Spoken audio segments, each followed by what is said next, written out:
lahat ng mga committees na inalok, I think qualified. Like, for example, si Senator Mark, naging secretary ng DPWH.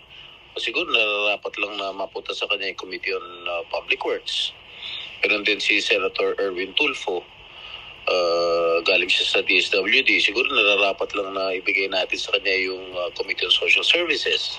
Inihayag ni Senate President Pro Tempore Jinggoy Estrada na inalok ng committee chairmanship ang mahigit 13 senador na sumusuporta sa pananatili sa liderato ni Senate President Francis Jesus Escudero. Ayon kay Senador Juan Miguel Zubiri, marami sa mga sumusuporta kay SP Escudero ay nabigyan ng best committees na may aalok ng Senado.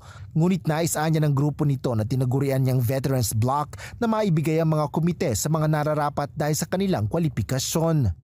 Actually, it saddens me because alam mo, yung chairmanship kasi na yun, parang binibigay sa mga not so qualified members of the Senate sa aking pananaw.